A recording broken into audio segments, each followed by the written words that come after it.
ہجرت کی رات نبی کریم صلی اللہ علیہ وسلم نے حضرت علی شیر خدا رضی اللہ تعالی عنہ کو اپنے بستر پر لٹایا. اللہ تعالیٰ سب کو اپنے گھر کی مقبول حاضری نصیب فرمائے.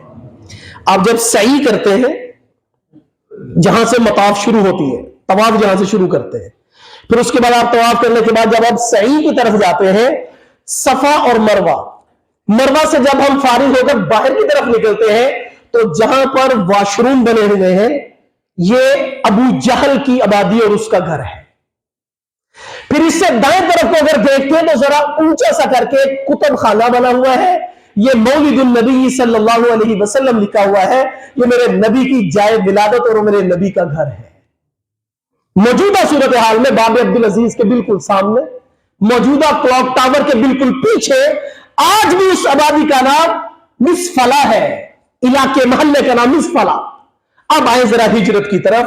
نبی کریم صلی اللہ علیہ وسلم نے ہجرت کی رات علی شیر خدا کو اپنے بستر پر لٹایا.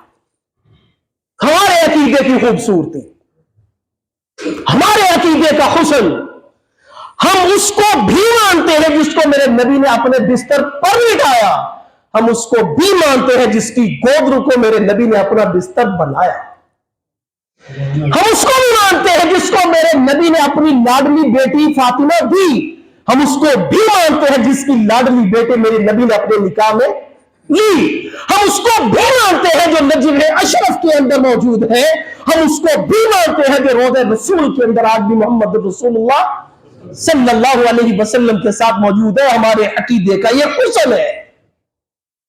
میرے نبی نے یوں اپنے پاؤں کے نیچے سے مٹی کو اٹھایا. اچھا میں عرض کر رہا تھا وہ یہ محمد کو بیان کرنے کے بعد اب یہاں سے میرے نبی گویا کہ ابو جہل کے پڑوس سے نکل کر موجودہ صورتحال میں یہاں سے آئے, پھر آگے آ کر صفا کو کراس کیا, پھر آگے مطاف کو کراس کیا, پھر باب عبدالعزیز کو کیا, پھر کلاک ٹاور کو کر کے پھر مصفلا میں گئے ہیں سیدنا ابو بکر صدیق رضی اللہ تعالی عنہ کے پاس. جانے کا انداز کیا ہوا؟ بستر پر علی شیر خدا موجود ہے. میرے نبی کو جب حکم ہو گیا, آپ نے اپنے پاؤں کے نیچے سے مٹی کی یہ مٹھی اٹھائی اور اٹھا کر یوں پھینکی. سب کی آنکھوں میں تو نہیں گئی ہوگی, لیکن اللہ نے معجزہ یہ دکھایا کہ کسی کو نظر نہیں آیا اور میرے نبی چلتے ہوئے صدیق اکبر کے گھر پہ پہنچ گئے. سوال ہے یہاں پر ایک بڑا معصومانہ سا. میرے اللہ نے 3 دن تک میرے نبی کو غار میں رکھا اور یہاں سے انداز یہ اختیار فرمایا, اور یہاں پر علی شیر خدا رضی اللہ تعالیٰ عنہ کو لٹاتے ہوئے فرمایا علی تو مدینہ میں میرے پاس آئے گا. صحابہ اکرام نے بعد میں حضرت علی سے پوچھا ڈر نہیں لگا تھا؟ دشمن بدلہ لینے کے لیے نعوذ باللہ قتل کے ارادے سے, انہیں نہیں پتا کہ بستر پر کون ہے, وہ یہی سمجھ رہے ہیں کہ آمینہ کا لال یہاں پر موجود ہے اور آج اپنے ناپاک عزائم میں وہ کامیاب ہو جائیں گے. حضرت علی نے فرمایا مجھے ڈر نہیں لگا تھا. کہا وہ کیوں؟ کہا میں نے زبان نبوت سے سنا تھا کہ علی تو مدینے میں میرے پاس آئے گا. علی کو پھر کیا ہوگا جب میرے نبی نے یہ سند عطا فرما دی کہ علی نبی کریم صلی اللہ علیہ وسلم کے پاس حاضر ہوگا, تو یہاں سے پھر آپ صلی اللہ علیہ وسلم یہاں سے نکلے, وہاں پر گئے. 2 سفر میری نبی کی زندگی کا حصہ ہے, ایک سفر معراج کا, ایک سفر ہجرت کا. ان دونوں کے اندر کوئی نہ کوئی ہم سفر موجود ہے. معراج کا ہم سفر جبریل امین ہے, ہجرت کا ہم سفر صدیق اکبر ہے, معراج کا ہم سفر چل کر میرے نبی کے در پہ آیا ہے, ہجرت کے سفر میں میرے نبی کو اللہ نے چل کر صدیق اکبر کے در تک پہنچایا ہے. اس میں مرتبہ اور مقام کی بات جو میں عرض کرنے لگا تھا, سارے نبی میرے نبی کے در پر ساری مخلوق میرا اللہ اشارہ کر دے. کیسے میرے نبی نے فرمایا کہ اللہ نے مجھے اختیار دیا کہ اگر تم چاہو جیسے میں اپنی جیب میں سے پیسے نکالتے, میرے اللہ نے فرمایا کہ یہ پہاڑ مکہ کے تیرے ساتھ سونے کے بن کر چلے, یوں پکڑو اپنی ضرورت پوری کر لو. ساری کائنات کی ایک ایک چیز میرے نبی کی غلامی کی زنجیروں میں جکڑی پڑی ہے. میرے نبی کو اس رات اللہ یہ نہیں فرما سکتے تھے, صدیق کو کہتے کہ چلو میرے نبی کے در پر. لیکن یہاں پر اللہ تبارک و تعالیٰ نے صدیق اکبر کے گھر پر میرے نبی کو پہنچایا. میرے نبی نے یہ دستک دی. کہیں پر مجھے تاریخ میں سیرت میں یہ بات نظر نہیں آئی کہ صدیق اکبر نے یہ پوچھا ہو کہ دروازہ کھٹکانے والا کون ہے. براہ راست دروازہ کھولا. تخیلات کے اندر سمجھ یوں آتی ہے کہ اگر میں یوں سوال کروں کہ صدیق پوچھ لیتے دروازے پر کون تھا.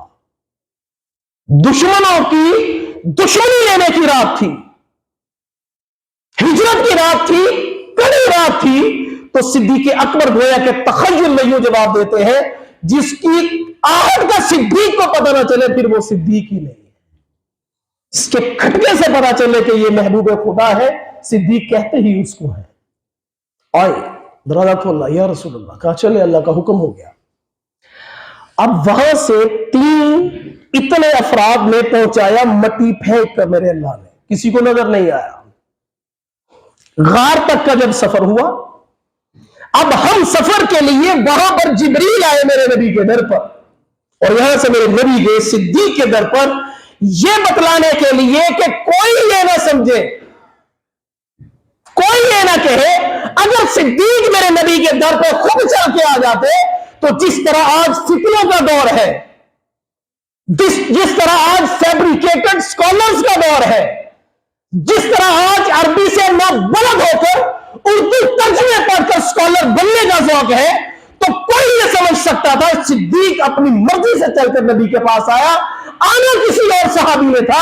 میرے نبی نے میرے نبی کو میرے اللہ نے صدیق کے در پر پہنچا کر قیامت تک کے لیے یہ پیغام دے دیا کہ میرے نبی کا حکم, اللہ کے حکم سے میرے نبی چل کر صدیق کے دروازے پہ گئے ہیں, تاکہ کل قیامت تک کوئی یہ نہ کہہ سکے کہ میرے نبی کے پاس آنا کسی اور نے تھا, کوئی اور گیا.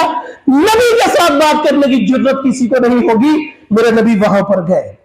ہم سب کو بھی اللہ تعالیٰ محبت کے وہ سارے رنگ اس دنیا اور آخرت میں نصیب فرمائے. وآخر دعوانا الحمدللہ رب العالمین.